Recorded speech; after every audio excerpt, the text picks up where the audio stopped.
आज हम 12th class में, चाहे वो सीबीएसई हो या स्टेट बोर्ड हो, उसके चैप्टर इलेक्ट्रोस्टैटिक पोटेंशियल और पोटेंशियल एनर्जी को समझने का प्रयास करेंगे। लेकिन ये चैप्टर स्टार्ट करने से पहले मैं स्टूडेंट्स के साथ में जो पिछला चैप्टर है इलेक्ट्रोस्टैटिक पार्ट 1 का, उसको मैं आपके साथ में पढ़ना चाहता हूँ, आप लोगों से उसके बारे में डिस्कस करना चाहता हूँ और ये देखना चाहता हूँ कि आप उसको एक बार हम रिवाइव कर लें। फर्स्ट चैप्टर में आपको आपके टीचर्स ने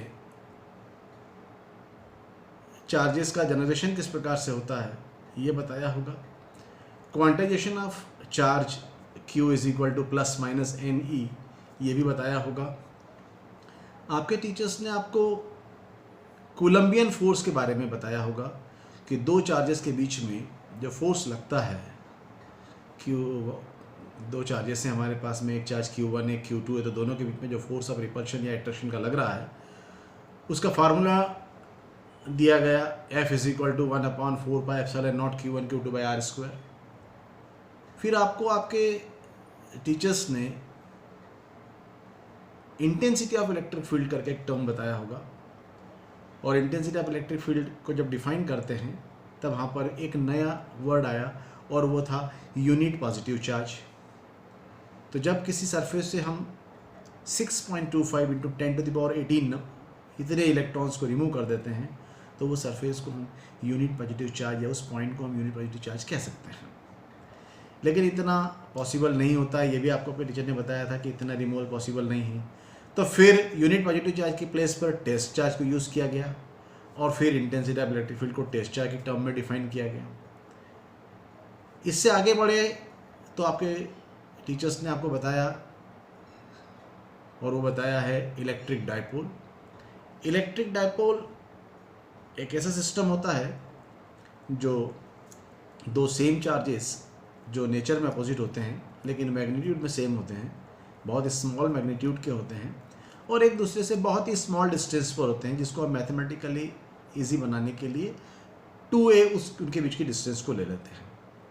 तो ये एक इलेक्ट्रिक डायपोल बनता है। वहाँ से डायपोल मोमेंट एक टर्म आया जिसको हमने स्मॉल p से रिप्रेजेंट किया, small p is equal to Q into 2a, आपको याद आ रहा होगा। डायपोल मोमेंट को फाइंड आउट करने के बाद में हमने इस इलेक्ट्रिक डायपोल से एक्सियल पोजीशन में, जिसको कि हम एंड ऑन पोजीशन भी कहते हैं, जिसको हम लॉन्गिट्यूडिनल पोजीशन भी कहते हैं, उसमें हमने intensity of electric field find out की। उसके बाद में इसी इलेक्ट्रिक डायपोल से ब्रॉड साइड ऑन पोजीशन में, जिसको हम इक्वेटोरियल पोजीशन या ट्रांसवर्स पोजीशन भी कहते हैं, उसमें हमने फाइंड आउट करने की कोशिश की। एक और पोजीशन में भी हमने intensity of electric field find out किया due to an electric dipole. तो कुल 3 फार्मूले आपने डिराइव भी किए, आपने उसको समझाया है। इलेक्ट्रिक डायपोल को समझने के बाद में फिर आगे बढ़ते हैं उसी चैप्टर में, तो टॉपिक आता है गॉस थ्योरम का। गॉस थ्योरम को स्टार्ट करने के पहले इलेक्ट्रिक फ्लक्स पढ़ा। Electric flux, number of electric lines of forces passing normally through the surface. किसी भी चार्ज सरफेस से परपेंडिकुलर निकलने वाली, किसी भी सरफेस से परपेंडिकुलर निकलने वाली number of electric lines of forces को आपने इलेक्ट्रिक फ्लक्स कहा। फिर गॉस थ्योरम को स्टडी किया कि किसी क्लोज सरफेस से निकलने वाला जो टोटल फ्लक्स होता है वो उस सरफेस के अंदर जितना भी चार्ज है उसका 1/ε0 टाइम्स होता है। फिर इसके बाद में हम और आगे बढ़ते हैं तो गॉस थ्योरम के हमने एप्लीकेशंस को देखा। गॉस थ्योरम की एप्लीकेशंस आपने देखी तो उससे हमने कूलम्ब्स के इन्वर्स स्क्वायर लॉ को प्रूव किया। किसी पॉइंट पर intensity of electric field Gauss theorem से फाइंड आउट किया।